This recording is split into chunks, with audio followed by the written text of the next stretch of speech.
ನಿರ್ದೇಶಕ ಮಣಿರತ್ನಂ ಹಾಗೂ Kamal Haasan ಅಭಿನಯಿಸಿದಂತಹ ತಗ್ life cinema ಎಲ್ಲವೂ ಅಂದುಕೊಂಡಂಗೆ ಚೆನ್ನಾಗಿದ್ದಿದ್ರೆ ಇದೇ ಜೂನ್ 5ನೇ ತಾರೀಕು ರಿಲೀಸ್ ಆಗಬೇಕಾಗಿತ್ತು ಕರ್ನಾಟಕದಲ್ಲಿ. ಆದರೆ ಅವರು ಕೊಟ್ಟಂತಹ ಒಂದು ಹೇಳಿಕೆ ವಿವಾದಾತ್ಮಕ ಹೇಳಿಕೆ ಆಗಿತ್ತು. ಹೀಗಾಗಿ ಸುಪ್ರೀಂ ಕೋರ್ಟ್ ಇವತ್ತು ಆದೇಶವನ್ನು ಸೂಚಿಸಿರೋದು ಏನಂತ ಹೇಳಿದ್ರೆ ಕರ್ನಾಟಕದಲ್ಲಿ ಸಿನಿಮಾವನ್ನು ಬಿಡುಗಡೆ ಮಾಡಬಹುದು ಅನ್ನೋಂಥ ಅನುಮತಿ ಸಿಕ್ಕಾಗಿದೆ. ಆದರೆ ಈ ಕುರಿತು ಕರ್ನಾಟಕದಲ್ಲಿ ಏನಾಗ್ತಿದೆ, ಯಾವಾಗ ರಿಲೀಸ್ ಆಗುತ್ತೆ ಸಿನಿಮಾ ಹಾಗಿದ್ರೆ ಅನ್ನೋಂಥ ಹೆಚ್ಚಿನ ಮಾಹಿತಿ ಇರಬಹುದು, ಇದ್ರ ಬಗ್ಗೆ ಅಪ್ಡೇಟ್ಸ್ ಇರಬಹುದು. ಮಾತನಾಡಿಸೋದಕ್ಕೆ ನಮ್ಮೊಟ್ಟಿಗೆ ಅಧ್ಯಕ್ಷರು ನರಸಿಂಹಲು ಇದ್ದಾರೆ, ಅವ್ರನ್ನೇ ಮಾತಾಡಿಸ್ತಾ ಹೋಗ್ತೀನಿ. ಸರ್, ಈಗಾಗಲೇ ಈ ಕುರಿತು ಸುದ್ದಿಗೋಷ್ಠಿಯನ್ನು ಹಿಂದೆ ಸಹ ಮಾಡಿದ್ವಿ. ಕನ್ನಡ ಪರ ಹೋರಾಟಗಾರರು ಇರ್ಬೋದು, ಅವ್ರ ಪರವಾಗೂ ನೀವು ನಿಂತಿದ್ರಿ. ಆದರೆ ಸುಪ್ರೀಂ ಕೋರ್ಟ್ ಈಗ ಸೂಚನೆ ಕೊಟ್ಟಿರುವಂಥದ್ದಕ್ಕೆ ಏನು ರಿಯಾಕ್ಟ್ ಮಾಡ್ತೀರಾ? ಮೇಡಮ್, ಸುಪ್ರೀಂ ಕೋರ್ಟ್ ಸೂಚನೆ ಕೊಟ್ಟಿದೆ ಮೇಡಮ್.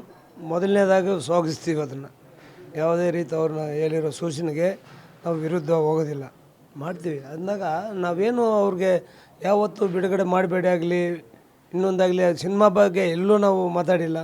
ಅವ್ರ ಮೇಲೆ ಆಕ್ರೋಶ ಯಾವುದ್ರ ಮೇಲಿತ್ತು, ಭಾಷೆ ಬಗ್ಗೆ ಮಾತಾಡಿದ್ದಾರೆ ಅಲ್ವಾ. ಆ ಭಾಷೆ ಬಗ್ಗೆ ಮಾತಾಡಿದಾಗ ಎಂಟೈರ್ ನಮ್ಮ ಕರ್ನಾಟಕದ ಜನತೆ, ಕನ್ನಡ ಪರ ಹೋರಾಟಗಾರರು, ನಮ್ಮ ಸರ್ಕಾರ ಎಲ್ಲರೂ ಖಂಡನೆ ಮಾಡಿದೆ. ಅವರಾಗ ಅವರು ಹೈಕೋರ್ಟ್ಗೆ ಹೋಗಿದ್ದಾರೆ, ಅವರಾಗ ಅವ್ರು ಮುಂದೆ ಓಡ್ಕೊಂಡಿದ್ದಾರೆ ಸಿನಿಮಾ ಮಾಡೋದಿಲ್ಲ ಅಂತೇಳಿ. ಇಷ್ಟೆಲ್ಲ ಮಾಡಿಬಿಟ್ಟು ನಮಗೆ ಸೂಚನೆ ಕೊಡೋದು ಅಂಥದ್ದು ಏನಿದೆ? ಅವ್ರು ಕೊಟ್ಟರೆ ನಾವು ಪಾಲನೆ ಮಾಡ್ತೀವಿ. ಬಟ್ ನಮ್ಮಲ್ಲಿ ಇಲ್ಲಿ ಎಲ್ಲೋ ಒಂದು ಕಡೆಯಾರು ನಾವು ಅವ್ರ ಸಿನಿಮಾ ಬಗ್ಗೆ ಮಾತಾಡೋದಿಲ್ಲ ಮಾಡೋದಿಲ್ಲ ಅಂತ ಹೇಳಿಲ್ಲ. ಅವರು ನಮ್ಮ ಜೊತೆಗೆ ಚರ್ಚೆ ಮಾಡೋಕ್ಕೆ ಬಂದು ಮಾಡಿಬಿಟ್ಟು ಮಾಡ್ತೀವಿ ಅಂತ ಹೇಳಿದ್ದಾರೆ. ಹೈಕೋರ್ಟಲ್ಲಿ ಹೇಳ್ಕೊಂಡಿದ್ದಾರೆ ಅಲ್ವಾ. ನಿರ್ಮಾಪಕರ ಕಡೆಯವರು KFCC ಜೊತೆಗೆ ಚರ್ಚೆ ಮಾಡ್ತೀವಿ ಅಂತ ಹೇಳಿದ್ದಾರೆ ಮೇಡಮ್. ನಮ್ಮ ಹತ್ರ ಏನಾರು ಬಂದ್ರೆ ಚರ್ಚೆ ಮಾಡಿದ್ರ? ಇಲ್ಲ, ಮಾಡಿಲ್ಲ. ಅದೇ ಅವರು ಆ್ಯಕ್ಟಿವ್ ಪ್ರೊಡ್ಯೂಸರ್ಸ್ ಅಂತ ಒಂದು ಲೆಟರ್ ಮಾಡ್ತಾರೆ, ಅವ್ರಿಗೆ ನಾವು ರಿಟರ್ನ್ ಮಾಡಿದ್ದೀವಿ. ಬನ್ನಿ ಸರ್ ಚರ್ಚೆ ಮಾಡೋಣ, ಇತ್ಯರ್ಥಗೊಳಿಸೋಣ ಅಂತಲೂ ಹೇಳಿದ್ದೀವಿ ಅಲ್ವಾ. ಅವರು ಏನು ಗುರುವಾರ ಏನು ಆರ್ಡ್ರ್ ಮಾಡ್ತಾರಲ್ಲ, ಆದೇಶ ಮಾಡ್ತಾರಲ್ಲ, ಅದಕ್ಕೆ ಬದ್ಧವಾಗಿರ್ತೀವಿ ನಾವು ಸಿನಿಮಾ ಬಗ್ಗೆ ಎಲ್ಲೂ ಮಾತಾಡಿಲ್ಲ. ಇದು ಬಂದಿರೋದಲ್ಲ ಭಾಷೆ ವಿಷಯ. ಏನು ನಮ್ಮ ಇವತ್ತಿನ ದಿನ ಕರ್ನಾಟಕದ 6 ಕೋಟಿ ಜನತೆ ಇದ್ದಾರಲ್ಲ, ಅವ್ರ ಪರವಾಗಿ, ಕನ್ನಡ ಪರ ಸಂಘಟನೆಗಳ ಪರವಾಗಿ, ನಮ್ಮ ಸರ್ಕಾರದ ಪರವಾಗಿ ನಮ್ಮ ನಿಲುವಿರತ್ತಂತಲೇ ಹೇಳ್ಕೊಂಡು ಬಂದಿದ್ವಿ. ಸಿನಿಮಾ ಆಲ್ರೆಡಿ ಸೋತಿದೆ ಅಲ್ವಾ, ಎಲ್ಲ ಸ್ಟೇಟಲ್ಲಿ ಸೋತಿದೆ. ಅದ್ರ ಬಗ್ಗೆ ನಮ್ಮ ವಿತರಕರನ್ನ ಕೇಳಿದಾಗ ನೋಡಿ ಅಣ್ಣ, ನಾವು ಈಗ ಮಾಡೋಕ್ಕೆ ಹೋಗೋದಿಲ್ಲ, ಯಾಕಂದರೆ ಅದ್ರದ್ದು ಎಲ್ಲ ಗೊತ್ತಾಗಿದೆ, ಗಳಿಕೆ ಆಗಿಲ್ಲ. ಅದರಿಂದ ನಾನು ಈಗ ಏನು ಅಡ್ವಾನ್ಸ್ ಕೊಟ್ಟಿದ್ದೀನಲ್ಲ ಅದು ವಾಪಸ್ ಬಂದರೆ ಸಾಕು ನನಗೆ. ಮತ್ತೆ ನಾನೇನೋ ರಿಲೀಸ್ ಮಾಡಿ ಇದ್ದಿದ್ದು ಕಾಲಕ್ಕೂ ನನಗೆ ಇಷ್ಟ ಇಲ್ಲ, ನಾನು ಮಾಡೋದೇ ಇಲ್ಲ ಅಂತೇಳಿ ನಮ್ಮ ವಿತರಕ ಹೇಳ್ತಾ ಇದ್ದಾನೆ. ಅವ್ರು ವಿತರಣೆನೇ ಮಾಡಿಲ್ಲ ಅಂದರೆ ಯಾರು ತಾನೇ ಇಲ್ಲಿ ಸಿನಿಮಾ ರಿಲೀಸ್ ಮಾಡ್ತಾರೆ? ನಾವೇನು ಮಾಡಬೇಡ ಅಂತ ಎಲ್ಲಿ ಹೇಳ್ತಾ ಇಲ್ವಲ್ಲ. ಅವ್ರು ನಮ್ಗೆ ಸೂಚನೆ ಆಗಲಿ ಆದೇಶ ಆಗಿ ಮಾಡೋಕ್ಕೆ. ವಿಷಯ ಬಂದಿರೋದು ಭಾಷೆ ಬಗ್ಗೆ, ಸಿನಿಮಾ ಬಗ್ಗೆ ಅಲ್ಲ, ಅದು ಗಮನದಲ್ಲಿ ಇಟ್ಕೊಳ್ಳಿ. ಸೊ ಈಗ ವಿತರಕ ಕಮಲಾಕರ ವೆಂಕಟೇಶ್ ಅವರು ಸಿನಿಮಾವನ್ನು ಇಲ್ಲಿ ಬಿಡುಗಡೆ ಮಾಡೋಕ್ಕೆ ನನಗೂ ಆಸಕ್ತಿ ಇಲ್ಲ ಅನ್ನುವಂಥದ್ದು ಮಾತು ಅವರು ಕೂಡ ಆಗಿದೆ. ಸೊ ನಾನು ಮಾತಾಡಿಸಿದಾಗೂ ಅದನ್ನೇ ಹೇಳ್ತಿದ್ರು, ಈಗ ನಿಮ್ಮ ಹತ್ರನೂ ಅದನ್ನೇ ಹೇಳಿದ್ದಾರೆ. ಹೇಗೆ ಅವರು ವ್ಯಾಪಾರ ಮಾಡ್ತಾ ಇರೋದು ಯಾತಕ್ಕೆ? ಲಾಭ ಗಳಿಸ್ಬೇಕಂತೇಳಿ. ಅವ್ರಿಗೆ ರಿಸಲ್ಟ್ ಬಂದ್ಬಿಟ್ಟಿದೆ, ಯಾವ ಸ್ಟೇಟಲ್ಲೂ ಗಳಿಕೆ ಆಗಿಲ್ಲ, ಸೋತಿದೆ ಸಿನಿಮಾ ಅಂತಂದು ನಾನು ಇಲ್ಲಿ ಮಾಡಿ ಇರೋ ದುಡ್ಡು ಕಳ್ಕೊಬೇಕಲ್ಲ ಅನ್ನೋದು ಅವರು ಅನಿಸಿಕೆ. ನಮಗೂ ಹೇಳಿದ್ದಾರೆ, ನಾನು ಯಾವುದೇ ರೀತಿ ಅವರು ಯಾವುದೇ ಆರ್ಡ್ರ್ ಬರಲಿ ಏನೇ ಬರಲಿ ನಾನು ವಿತರಣೆ ಮಾಡೋಕ್ಕಂತೂ ಹೋಗೋದಿಲ್ಲ, ನಾನು ದುಡ್ಡು ಕಳ್ಕೊಳ್ಳೋಕೆ ಸಿದ್ಧವಾಗಿಲ್ಲ ಅನ್ನೋದು ನಮಗೆ ತಿಳಿಸಿದ್ದಾರೆ. ಬೇರೆ ಯಾವುದಾದ್ರೂ ವಿತರಕರು ಮುಂದೆ ಬರ್ತಿದ್ದಾರಾ ಈ ಸಿನಿಮಾವನ್ನು ಇಲ್ಲಿ ರಿಲೀಸ್ ಮಾಡ್ತೀವಿ ಅಂತ? ಯಾವ್ದಾರು ಒಂದು ಗೆದ್ದಿರೋದಕ್ಕೆ ಯಾರು ಮುಂದೆ ಹೋಗ್ಬೋದು, ಸೋತಿರೋದಕ್ಕೆ ಯಾರು ಮೇಡಮ್ ಮುಂದೆ ಹೋಗ್ತಾರೆ? ನೀವು ಹೋಗಿ ಈಗ ವಿತರಣೆ ಮಾಡಿದ್ದ ಅಂತ ಹೋಗ್ತೀರಾ? ನೀವು ದುಡ್ಡು ಕಳ್ಕೊಳ್ಳೋಕೆ ಸಿದ್ಧವಾಗಿದ್ದೀರೇನು? ಯಾರು ಮಾಡಲ್ಲ, ಯಾರೂ ಮುಂದೆ ಬರ್ತಾಯಿಲ್ಲ. ಓಕೆ, ಈಗ ಅವರು ಕ್ಷಮೆ, ನಮ್ಮ ಸುಪ್ರೀಂ ಕೋರ್ಟು ಆರ್ಡ್ರಿಗೆ ಆದೇಶಕ್ಕೆ ನಾವು ವಿರುದ್ಧವಾಗಿಲ್ಲ. ಇಲ್ಲಿ ಆ ಥರ ಸಿಚುವೇಶನ್ ಇದೆ.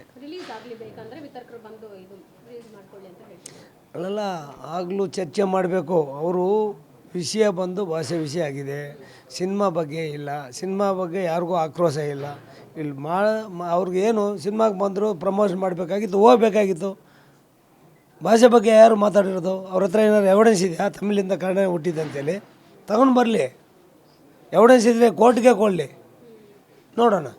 ಈಗ ತಗ್ ಲೈಫ್ ಚಿತ್ರತಂಡದಿಂದ ಒತ್ತಡ ಬರ್ತಿದೆಯಂತೆ ಕರ್ನಾಟಕದಲ್ಲಿ ರಿಲೀಸ್ ಆಗಲೇಬೇಕು ಅಂತ. ಯಾಕಂತ ಹೇಳಿದ್ರೆ ಸುಮಾರು 50ರಿಂದ 70 ಕೋಟಿ ಲಾಸ್ ಆಗಿದೆ, ಕರ್ನಾಟಕದಿಂದ ರಿಕವರ್ ಆಗುತ್ತೆ ಅನ್ನೋಂಥದ್ದು ಅವ್ರ ಸ್ಟ್ರಾಟಜಿ.